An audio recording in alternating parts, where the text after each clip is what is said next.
வணக்கம் traders, welcome to weekly report.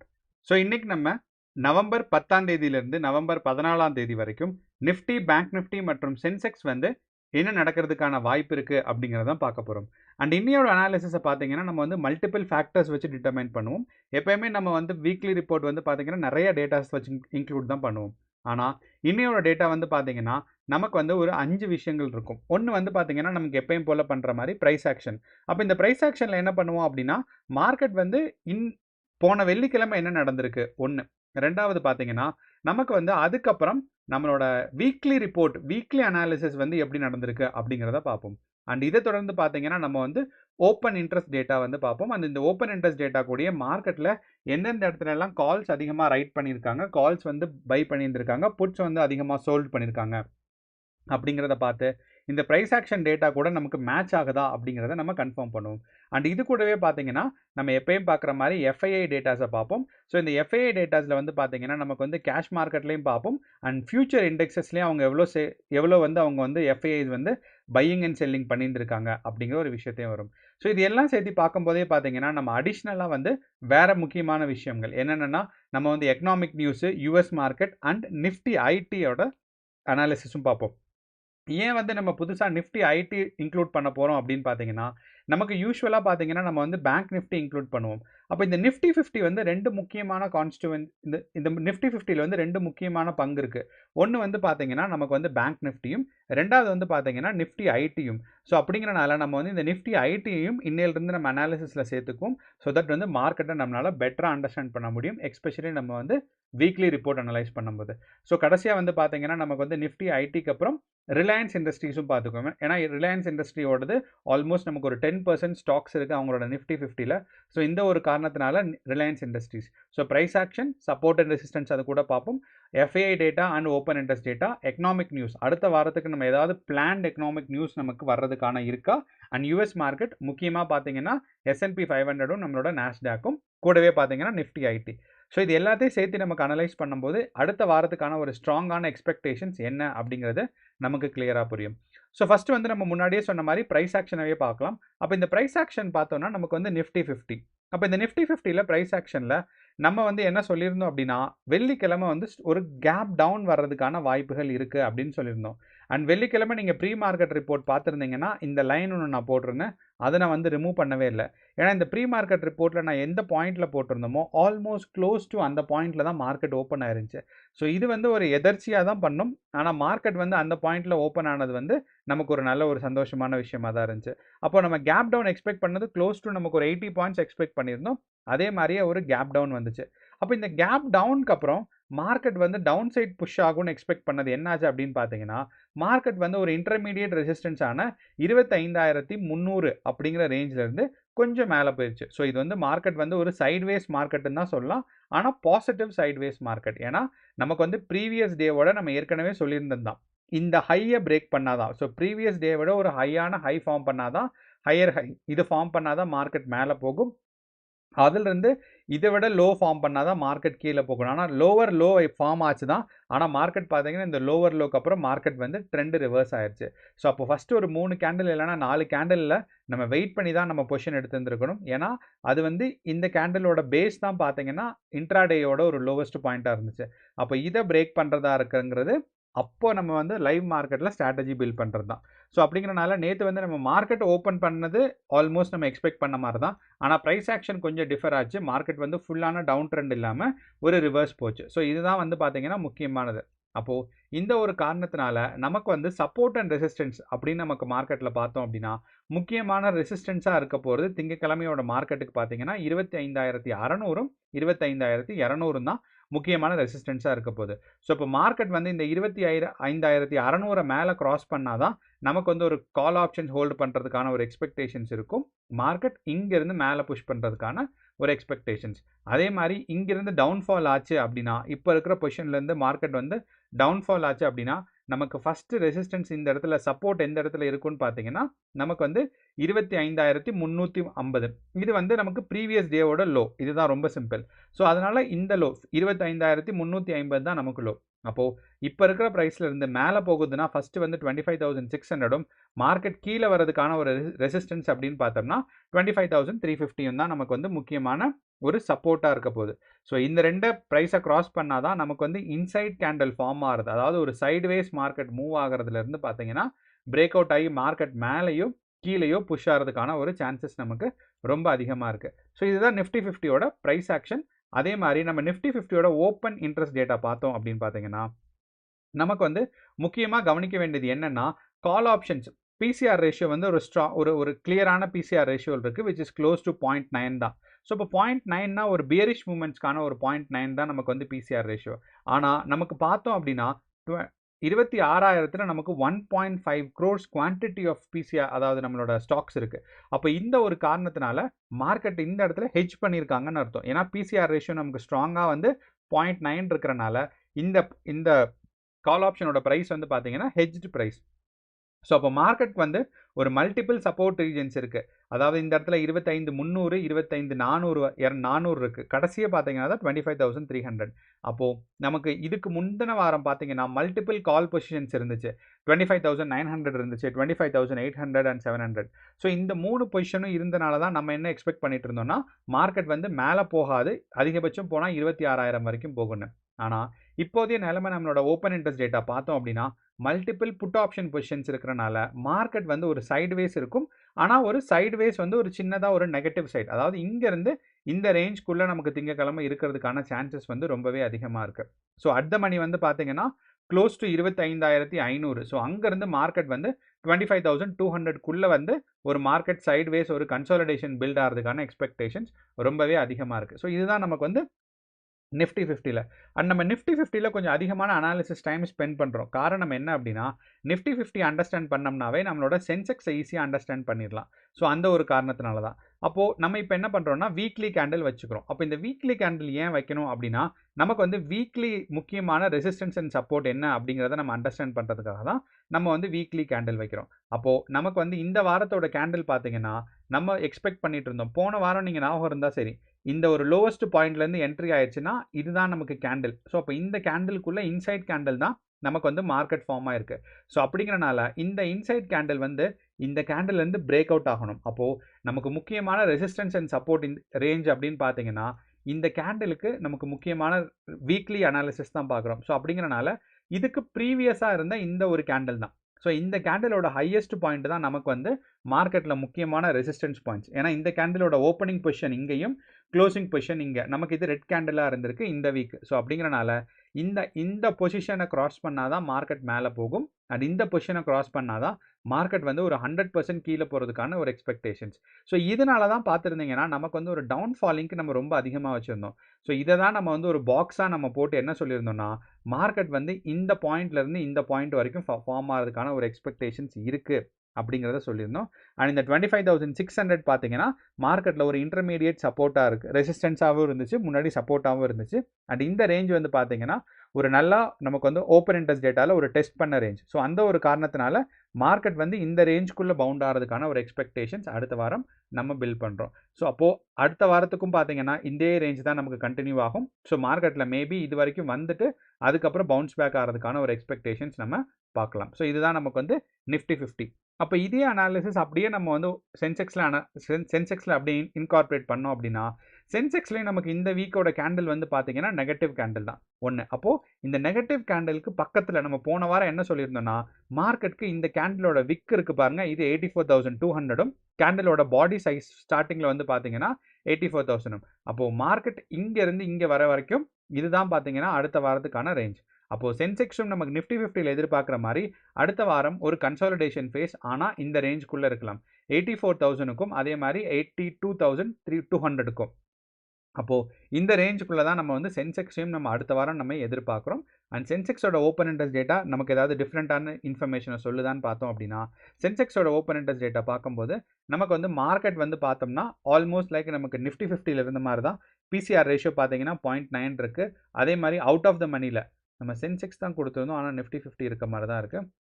So Sensex ஏதோ load ஆகலை. இந்த இடத்துல நமக்கு ப்ரைஸ் ஆக்ஷன் பார்த்தாவே தெரியும் 26,000 தான் இருக்குது. ஸோ அப்படிங்கிறனால சென்செக்ஸ் வந்து லோட் ஆகலை. நம்ம ஒரு தடவை ரெஃப்ரெஷ் பண்ணி பார்க்கலாம்.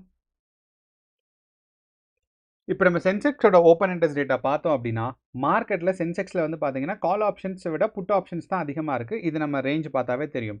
நம்ம அட் த மணிலேருந்து பார்த்தீங்கன்னா 15 ஸ்ட்ரைக் ப்ரைஸ் வச்சுருக்கோம். ஸோ அப்போ இந்த 15 ஸ்ட்ரைக் ப்ரைஸில் பார்த்தாலுமே நமக்கு வந்து அட் த மணிலேருந்து பார்க்கும்போது புட் ஆப்ஷன் சைடு தான் நமக்கு அதிகமான குவான்டிட்டிஸ் நமக்கு அதிகமாக இருக்குது. ஆனால் நமக்கு இன்னொரு விஷயம் கவனிச்சோம் என்னென்னா, நம்மளுடைய இந்த சென்செக்ஸோட பிசிஆர் ரேஷியோ வந்து 0.22 இருக்குது. ஸோ நம்ம எல்லாத்துக்கும் தெரியும் 0.22 அப்படின்னா நமக்கு வந்து பிசிஆர் ரேஷியோ 0.22 இருக்குன்னா ஓவர் சோல்டு கால்ஸ்ன்னு சொல்லலாம். ஸோ அப்படிங்கிறனால சென்செக்ஸில் ஃபார் அவுட் ஆஃப் த மணி, அதாவது 82,000 அதிகமாக கால்ஸ் வந்து சோல்ட் பண்ணியிருக்காங்க. ஸோ இது வந்து ஆக்சுவலி ஹெட்ஜிங் பொசிஷன் தான். மார்க்கெட் வந்து ஒரு வேளை மேலே போச்சுன்னா அவங்க ஹெட்ஜ் பண்ணுறதுக்காக. ஸோ அப்போ எக்ஸ்பெக்டட் நமக்கு வந்து ரேஞ்ச் பார்த்தீங்கன்னா அட் த மணிலேருந்து நமக்கு வந்து 83,000க்கும் அதே மாதிரி மேக்ஸிமம் போனால் 82,500க்கும் மார்க்கெட் வந்து புஷ் டவுன் ஆகலாம். அண்ட் இந்த 82,000 வந்து கொஞ்சம் கஷ்டம் தான். அது இந்த வாரத்தை எக்ஸ்பைரிக்குள்ளே நமக்கு வந்து 82,000 சென்செக்ஸ் போகிறதுக்கான வாய்ப்புகள் ரொம்ப கம்மி. அண்ட் ஓவரால் பிசிஆர் ரேஷியோ பார்த்தீங்கன்னா சென்செக்ஸ்க்கு எல்லா ஸ்ட்ரைக் ப்ரைஸையும் வச்சு கம்பேர் பண்ணும்போது இட் சப்போர்ட்ஸ் லைக் 1.1 இருக்குது, விச் சப்போர்ட்ஸ் வந்து பியரிஷ் மூவ்மெண்ட். அப்போது மார்க்கெட்டில் இந்த பிசிஆர் ரேஷியோவும் நம்மளோட ஓப்பன் இன்ட்ரெஸ்ட் டேட்டாவும் சேர்த்து கம்பேர் பண்ணும்போது நிஃப்டி அண்ட் சென்செக்ஸ் வந்து நமக்கு என்ன சொல்லுதுன்னா, மார்க்கெட் ஒரு டவுன் சைட் புஷ்க்கான ஒரு எக்ஸ்பெக்டேஷன்ஸ் தான் நமக்கு வந்து நிஃப்டி அண்ட் சென்செக்ஸ் பில்ட் பண்ணுறோம். அப்படிங்கிறனால நிஃப்டியில் சென்செக்ஸில் வந்து நம்ம பிசிஆர் ரேஷியோவில் பார்த்த மாதிரி 82,000 வரைக்கும் புஷ் டவுன் ஆகிறதுக்கான ஒரு எக்ஸ்பெக்டேஷன்ஸ் கம்மி தான். பட் ஆனால் ப்ரைஸ் ஆக்ஷன் ரொம்ப ஸ்ட்ராங்காக இருந்துச்சு அப்படின்னா அது வந்து ஹெட்ஜ் பொசிஷனாக இல்லாமல் மார்க்கெட் வந்து ஒரு டவுன் சைட் இது வரைக்கும் புஷ் ஆகிறதுக்கான ஒரு எக்ஸ்பெக்டேஷன்ஸாக இருக்குது. ஏன்னா நம்மளோட இந்த கேண்டில் பார்த்தோம்னா தெரியும், போன வாரத்தோட வீக்லி கேண்டில் மார்க்கெட் வந்து 82,000 தான் வந்து நமக்கு வந்து பொசிஷன்ஸ் இருந்திருக்கு. ஸோ அப்படிங்கிறனால இந்த வாரத்தோட கேண்டில் வந்து நமக்கு வந்து இந்த அக்டோபர் 13 நமக்கு வந்த கேண்டில் இருக்கு பாருங்க, அந்த கேண்டிலோட ஒரு இன்சைட் கேண்டிலாக தான் மார்க்கெட் வந்து ஃபார்ம் ஆகிட்டு இருக்கு. ஸோ அப்படிங்கிறனால இங்கேருந்து மார்க்கெட் வந்து ஒரு மேலேயோ இல்லைனா இந்த சைடோ பிரேக் அவுட் ஆனால் மட்டும்தான் நமக்கு வந்து ஸ்ட்ராங்கான ஒரு கால் ஆப்ஷனோ புட் ஆப்ஷனோ ஃபார் அவுட் ஆஃப் த மணியில் ஹோல்ட் பண்ண முடியும். அது வரைக்கும் இந்த கேண்டிலோட ரேஞ்ச்குள்ளே நம்ம call and put option hold பண்ணோம் அப்படின்னா சான்ஸ் ஆஃப் ப்ராஃபிட்டபிலிட்டி வந்து கொஞ்சம் அதிகம். நீங்கள் ஹெட்ஜிங் பண்ணும்போது வேணால் ஃபார் அவுட் ஆஃப் த மணியில் போய் நீங்கள் பண்ணலாம், கால் ஆப்ஷனாக இருந்தாலும் சரி புட் ஆப்ஷனாக இருந்தாலும் சரி.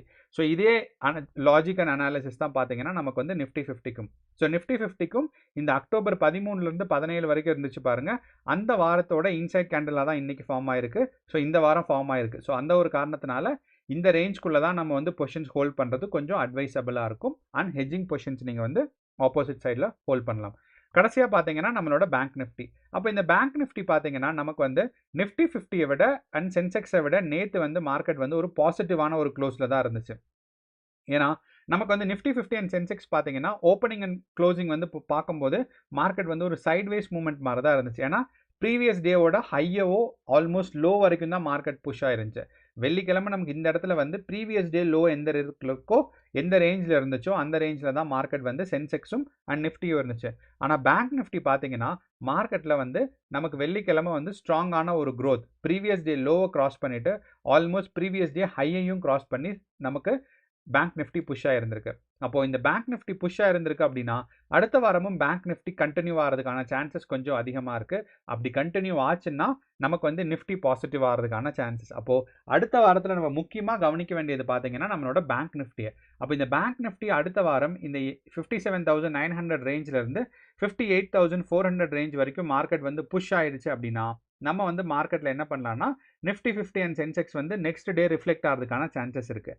ஆனால் நமக்கு இந்த இடத்துல பார்க்கும்போது பேங்க் நிஃப்டி வந்து 200ஓட சிம்பிள் மூவிங் ஆவரேஜை கிராஸ் பண்ணலை. இந்த 200 சிம்பிள் மூவிங் ஆவரேஜை கிராஸ் பண்ணாதான் ஃபஸ்ட் இண்டிகேஷன் மார்க்கெட் மேலே போகும்னு. அப்போது பேங்க் நிஃப்டியோட ஓப்பன் இன்ட்ரெஸ்ட் டேட்டா நம்ம ரொம்ப நாளாகவே பார்க்குறது இல்லை.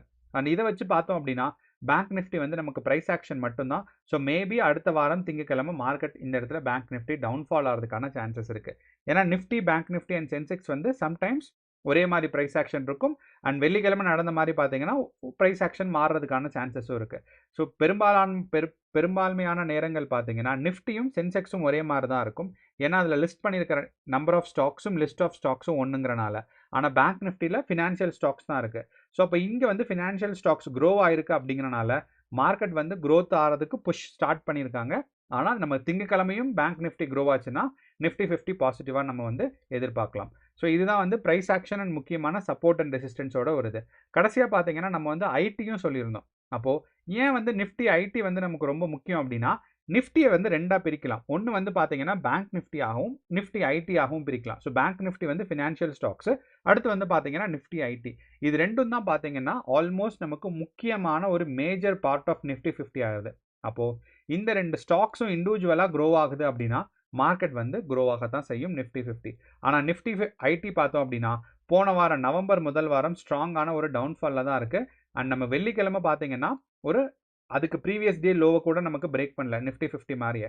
அப்போது திங்கக்கிழமை நமக்கு நிஃப்டி ஐடியும் க்ரோ ஆகுது, பேங்க் நிஃப்டியும் க்ரோ ஆகுதுன்னா நிஃப்டி வந்து க்ரோத்க்கான ஒரு எக்ஸ்பெக்டேஷன்ஸ் நம்ம பில்ட் பண்ணலாம். அப்படி நிஃப்டி ஐடியும் மார்க்கெட்டில் டவுன்ஃபால் ஆக ட்ரை ஆகுது, பேங்க் நிஃப்டியும் டவுன்ஃபால் ஆக ட்ரை ஆகுதுன்னா நமக்கு வந்து நிஃப்டியோட டவுன்ஃபால் வந்து ஒரு செகண்டரி கன்ஃபர்மேஷனாக வைக்கலாம். ஆனால் இப்போதைய நிலைமை வச்சு பார்க்கும்போது நிஃப்டியோட டவுன்ஃபால் தான் நம்ம வந்து எக்ஸ்பெக்டேஷன்ஸ் பண்ணுறோம். அண்ட் நம்மளோட சிம்பிள் மூவிங் ஆவரேஜாக இருக்கட்டும், மார்க்கெட்டில் சப்போர்ட் அண்ட் ரெசிஸ்டன்ஸாக இருக்கட்டும், ரெண்டை வச்சும் பார்க்கும்போது மார்க்கெட்டில் ஒரு டவுன்ஃபாலிங் எக்ஸ்பெக்டேஷன்ஸ் தான் நம்ம வந்து நிஃப்டிக்கு நம்ம எக்ஸ்பெக்டேஷன்ஸ் பண்ணுறோம். அண்ட் இதே தான். ஸோ இப்போ நம்ம என்னென்ன அனாலிசிஸ் பண்ணியிருக்கோம் அப்படின்னு பார்த்தீங்கன்னா, ப்ரைஸ் ஆக்ஷன் பார்த்துருக்கோம், ஓப்பன் இன்ட்ரெஸ்ட் டேட்டா பார்த்துருக்கோம், அண்ட் எஃப்ஐஐ டேட்டாவும் அண்ட் நிஃப்டி ஐடியும் நம்ம வந்து பார்த்துருக்கோம். அண்ட் எஃப்ஐஐ டேட்டா இப்போ நம்ம பார்த்தோம் அப்படின்னா மார்க்கெட்டில் எஃப்ஐஐ டேட்டாவில் நமக்கு வந்து இந்த எஃப்ஐஐ டேட்டாவில் முக்கியமாக கவனிக்க வேண்டியது கேஷ் மார்க்கெட்டில் என்ன நடந்திருக்கு அப்படிங்கிறது. ஸோ கேஷ் மார்க்கெட்டில் பார்த்தீங்கன்னா நமக்கு வந்து ஆல்மோஸ்ட் நெட் ஹோல்டிங்ஸ், அதாவது கேஷ் மார்க்கெட்டில் எஃப்ஐஐஸும் ஃபாரின் இன்ஸ்டிடியூஷனல் இன்வெஸ்டர்ஸும் பார்த்தீங்கன்னா ஒரு 4000 crores நெட் ஹோல்டிங்ஸ் பாசிட்டிவாக இருக்குது. அதே மாதிரி பார்த்தீங்கன்னா டிஐஐஸும் பாசிட்டிவாக இருக்குது. ஆனால் நம்ம இதே மாதிரியே முக்கியமாக என்ன பார்க்கணும் அப்படின்னு சொன்னீங்கன்னா, நம்மளோட இண்டெக்ஸ் ஃபியூச்சர்ஸில் எஃப்ஐஐஸ் என்ன பண்ணியிருந்திருக்காங்கன்னு பார்க்கணும். அப்போ இண்டெக்ஸ் ஃபியூச்சர்ஸை பார்த்தோம் அப்படின்னா நமக்கு இங்கே கிளியராக தெரியுது ஃப்ரைடேவோட ப்ரைஸ் ஆக்ஷன். ஸோ இண்டெக்ஸ் ஃபியூச்சர்ஸும் நிஃப்டியும் கொஞ்சம் ஓரளவு இருக்கும். அப்போது ஃப்ரைடே வந்து இண்டெக்ஸ் ஃபியூச்சரில் நிஃப்டி வந்து பியரிஷாக இருந்திருக்கு, ஆல்மோஸ்ட் நமக்கு வந்து ப்ரீவியஸ் டே லோவையே கிராஸ் பண்ணல. நிஃப்டி 50 வந்து புல்லிஷாக இருந்திருக்கு. அப்போ இதை வச்சு கம்பேர் பண்ணும்போது பார்த்தீங்கன்னா இதனால தான் நமக்கு வந்து ஒரு ஃப்ரைடே எக்ஸ்பெக்டேஷன்ஸ்க்கான ஒரு அண்டர்ஸ்டாண்டிங். அதே மாதிரி ஒரு மைல்டு புல்லிஷாக தான் இருந்திருக்கு நம்மளோட ஃபினான்ஷியல் நிஃப்டி, அதை தான் ஃபின் நிஃப்டின்னு சொல்கிறோம். ஸோ இப்போ இதை வச்சு பார்த்தோம் அப்படின்னா இது ரெண்டையும் கம்பேர் பண்ணும்போது கான்ட்ரடிக்டிங்காக இருக்குது. ஏன்னா ஃபியூச்சர் இண்டெக்ஸஸ் வந்து பார்த்தீங்கன்னா நமக்கு வந்து நெகட்டிவாக இருக்குது. அதே மாதிரி நிஃப்டி கேஷில் வந்து பார்த்தீங்கன்னா பாசிட்டிவ் ஹோல்டிங்ஸ் வைக்கிறாங்க. ஆனால் இது ரெண்டை வச்சு கம்பேர் பண்ணும்போது நிஃப்டியோட இண்டெக்ஸ் ஃபியூச்சர்ஸ் தான் நமக்கு வந்து ரொம்ப இம்பார்ட்டண்ட்டான base. So which supports bearish movement, அதை நம்ம ப்ரைஸ் ஆக்ஷன்லையும் ஓப்பன் இன்ட்ரெஸ்ட் டேட்டாலையும் பார்த்துருக்கோம். அப்போது நமக்கு வந்து இப்போ அடுத்த டேட்டாவும் நமக்கு கம்ப்ளீட் பண்ணிட்டோம். கடைசியாக பார்த்தீங்கன்னா நம்மளோட யூஎஸ் மார்க்கெட் மட்டும் நம்ம டிஸ்கஸ் பண்ணோம் அண்ட் எக்கனாமிக் நியூஸ். நம்ம யூஎஸ் மார்க்கெட் பார்த்தோம் அப்படின்னா நமக்கு வந்து 2 முக்கியமான இண்டெக்ஸஸ் இருக்குது, 3 முக்கியமான இண்டெக்ஸஸ்னு இருக்குன்னு சொல்லலாம். ஆனால் இன்னைக்கு வந்து நம்ம 2 தான் பார்க்க போகிறோம். என்னன்னா S&P 500ம் அதே மாதிரி நம்மளோட நாஸ்டாக்கும். அப்போ இந்த S&P 500ம் நாஸ்டாக்கும் பார்த்தீங்கன்னா நமக்கு வந்து ஒரு direct relationship with Indian market இருக்குது. ஸோ அந்த ஒரு காரணத்தினால தான்.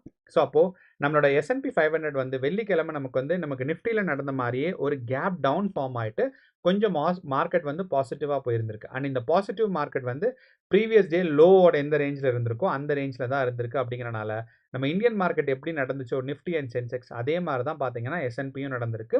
ஸோ அப்படிங்கிறனால பெருசாக ப்ரைஸ் ஆக்ஷனில் வித்தியாசம் இல்லைங்கிறனால இதோட எஃபெக்ட் வந்து திங்கக்கிழமை இந்தியன் மார்க்கெட்டில் ரொம்ப கம்மியாக தான் இருக்கும், which is similar to Indian market. அந்த ஒரு காரணத்தினால தான். கடைசியாக பார்த்தீங்கன்னா நம்மளோட நாஸ்டாக். அப்போ இந்த S&P 500 அண்ட் நாஸ்டாக் பார்த்தீங்க அப்படின்னா almost same price action which is similar to Indian market. ஸோ அப்படிங்கிறனால பெரிய வேரியேஷன் ஆஃப் அதாவது இண்டெக்ஸஸில் இல்லை. ஸோ இந்த ஒரு காரணத்தினால நமக்கு வந்து ப்ரைஸ் ஆக்ஷனை நம்பி மார்க்கெட்டில் நிஃப்டி அண்ட் பேங்க் நிஃப்டி ஒரு டவுன்ஃபால் ஆகிறதுக்கான ஒரு இண்டிகேஷன்ஸ் தான் நமக்கு வந்து ஸ்டில் ஹோல்ட் ஆகுது. ஸோ கடைசியாக நம்மளோட எக்கனாமிக் நியூஸ். அப்போ இந்த எக்கனாமிக் நியூஸை நமக்கு பார்த்தோம் அப்படின்னா இந்த வாரத்துக்கான முக்கியமான எக்கனாமிக் நியூஸ் என்ன அப்படின்னு பார்த்தீங்கன்னா பீகாரோட எலெக்ஷன் ரிசல்ட்ஸ். நமக்கு வந்து இந்த வாரம் ஸ்டார்டிங்கில் ஒரு மிடில் பார்த்தீங்கன்னா பீகாரோட அசம்பிளி எலெக்ஷன்ஸ் வந்து ஸ்டார்ட் ஆயிடுச்சு, அதாவது ஸ்டேட் எலெக்ஷன்ஸ். அப்போது நமக்கு வந்து நவம்பர் 14 பார்த்தீங்கன்னா பீகாரோட எலெக்ஷன் ரிசல்ட்ஸ் வருது. அண்ட் இந்த எலெக்ஷன் ரிசல்ட்ஸ் காலையிலேருந்தே பார்த்தீங்கன்னா மார்க்கெட் அஃபெக்ட் பண்ணும். காலையில் நமக்கு வந்து எலெக்ஷன் ரிசல்ட்ஸ் எப்படியும் நமக்கு வந்து ஒரு 8லேருந்து ஒரு 10 மணிக்குள்ளே ஆரம்பிச்சிருவாங்க. ஸோ அப்போ மார்க்கெட் வந்து ஸ்ட்ராங்காக நம்ம இந்த எலெக்ஷன் ரிசல்ட்ஸை அஃபெக்ட் பண்ணிகிட்டே இருக்கும். அண்ட் இதை தொடர்ந்து பார்த்தீங்கன்னா நமக்கு வந்து இந்த பீகார் எலெக்ஷன் ரிசல்ட்ஸில் பிஜேபியோட கூட்டணி வந்து கொஞ்சம் முன்னிலை வகிச்சாங்க அப்படின்னா மார்க்கெட் வந்து ஒரு மேலே புஷ் ஆகிறதுக்கான ஒரு சான்சஸ் இருக்குது. ஏன்னா சென்ட்ரல்லையும் ஸ்டேட்லேயும் ஒரே கவர்மெண்ட் இருக்கும்போது அந்த ஸ்டாக்ஸில் அதாவது டைப் ஆஃப் இன்வெஸ்ட்மெண்ட்ஸ் வந்து கூடும். ஸோ அந்த ஒரு காரணத்தினால மார்க்கெட் வந்து மேலே புஷ் ஆகும். இதுனா நமக்கு வந்து எக்ஸ்பெக்ட் பண்ணுற அடுத்த வாரத்துக்கான முக்கியமான ஒரு எக்கனாமிக் நியூஸ். இது பொலிட்டிக்கல் நியூஸ் தான், பட் வந்து நம்மளோட மார்க்கெட் அஃபெக்ட் பண்ணுறனால we are calling it as economic news. அடுத்து பார்த்தீங்கன்னா, நம்மளோட stock market calendar results. And நமக்கு எல்லாத்துக்கும் தெரியும். நமக்கு வந்து ஸ்டாக் மார்க்கெட்ல லிஸ்ட் பண்ணியிருக்கிறது எல்லாமே பப்ளிக் செக்டர்ஸ் கம்பெனிங்கிறனால, ஒரு குவார்ட்டர் அதாவது ஒவ்வொரு 3 மாசமும் முடியும்போது அவங்களோட ரிசல்ட்ஸ் குடுப்பாங்க. அப்போ இந்த வாரம் பார்த்தீங்கன்னா, நமக்கு வந்து முக்கியமான ரிசல்ட்ஸ் எல்லாம் என்னென்ன வருதுன்னா, திங்கட்கிழமை வந்து நமக்கு ONGC oil and natural gas corporation இருக்கு. இதுதான் இருக்கு. செவ்வாய்க்கிழமை நமக்கு முக்கியமான ரிசல்ட்ஸ் அப்படின்னு நமக்கு பார்த்தோம் அப்படின்னு பார்த்தீங்கன்னா, பிஎஸ்சி லிமிடெட் இருக்கு, டாடா பவர்ஸ் இருக்கு. ஸோ இதுதான் ரொம்பவே முக்கியமான results which can affect Nifty, Sensex and bank நிஃப்டிங்கிற மாரி. அண்ட் பேங்க் நிஃப்டில நிஃப்டி அண்ட் சென்செக்ஸை மட்டும். அண்ட் புதன்கிழமை தான் நமக்கு வந்து ஹாட்டஸ்ட் டேனே சொல்லலாம். என்னன்னா, புதன்கிழமை ஏஷியன் பெயிண்ட்ஸ் இருக்கு, அசோக் லைலாண்ட் இருக்கு, IRCTC, Tata steels, Hindustan aeronautical limited and Indraprakash gas limited. And so அப்படிங்கிறனால புதன்கிழமையோட ஸ்டாக் ரிசல்ட்ஸ் வந்து ஸ்ட்ராங்காக வந்து சென்செக்ஸ் அண்ட் நிஃப்டியை ரொம்பவே அஃபெக்ட் பண்ணும். அண்ட் நமக்கு வந்து வியாழக்கிழமை சென்செக்ஸோட எக்ஸ்பைரிங்கிறனால இதோட ரிஃப்ளெக்ஷன் பார்த்தீங்கன்னா வியாழக்கிழமை ரொம்பவே ஸ்ட்ராங்காக மார்க்கெட்டில் இருக்கும். அண்ட் வியாழக்கிழமை நமக்கு வந்து ஹீரோ மோட்டர் கார்ப்பும் அதே மாதிரி பார்த்தீங்கன்னா முத்தூட் ஃபினான்ஸும் தான் நமக்கு முக்கியமான ஸ்டாக்ஸ் இருக்குது. அண்ட் புதன்கிழமை நமக்கு வந்து ரொம்ப பெரிய ஸ்டாக்ஸ் இல்லை, ஒரே ஒரு முக்கியமான ஸ்டாக்ஸ்னா இந்தியன் ஆயில் மட்டும்தான். நான் முக்கியமானது எதுன்னு சொல்கிறேன்னா, நம்ம இப்போ அனாலிசிஸ் பண்ணுறது நிஃப்டி, சென்செக்ஸ், பேங்க் நிஃப்டியும். ஸோ இதெல்லாம் அஃபெக்ட் பண்ணுற மாதிரி இருக்கிறது தான் நான் முக்கியமான ஸ்டாக்ஸ்ன்னு சொல்கிறேன்.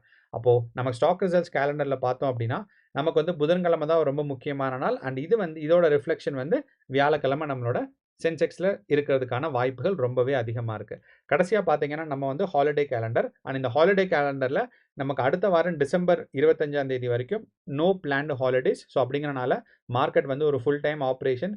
எல்லா வாரமும் 5 நாள் மார்க்கெட் ஓப்பனாக இருக்கும். அண்ட் நீங்கள் சென்செக்ஸில் ட்ரேட் பண்ணுறதாக சென்செக்ஸில் நீங்கள் ட்ரேட் பண்ணுறதாக இருந்தால் வியாழக்கிழமை நீங்கள் வந்து எக்ஸ்பெக்ட் பண்ணும்போது எக்ஸ்பைரி அன்னைக்கு புதன்கிழமையோட இந்த ஸ்டாக் ரிசல்ட்ஸ் எல்லாம் ரெஃபர் பண்ணுறது ரொம்பவே யூஸ்ஃபுல்லாக இருக்கும். ஸோ இப்போ இதுதான் நம்மளோட ஒரு எக்ஸ்பெக்டேஷன்ஸ், ஒரு ஃபுல் அனாலிசிஸ். அண்ட் நம்ம முன்னாடியே சொன்ன மாதிரி நம்ம வந்து ஆல்மோஸ்ட் லைக் எல்லா டேட்டாவையும் கவர் பண்ணிட்டோம். Price action and support and resistance பார்த்துருக்கோம், open interest data and FII data பார்த்துருக்கோம், and economic news, US market and Nifty IT வரைக்கும் பார்த்துருக்கோம். ஸோ இப்போ இது எல்லாமே நம்ம அனலைஸ் பண்ணனால மார்க்கெட்டில் வந்து நம்ம என்ன நடக்குதுங்கிறதுக்கான ஒரு எக்ஸ்பெக்டேஷன்ஸ் பில்ட் பண்ணியிருக்கோம். ஸோ இது எல்லா டேட்டாவும் நீங்களும் ஒரு தடவை பார்த்து உங்களோட அனாலிசிஸ் அண்ட் ஸ்ட்ராட்டஜி வச்சு மார்க்கெட்டில் ட்ரேட் பண்ணுறது ரொம்ப நல்லது. All the best. கேர்ஃபுல்லாக ட்ரேட் பண்ணுங்கள். நன்றி, வணக்கம்.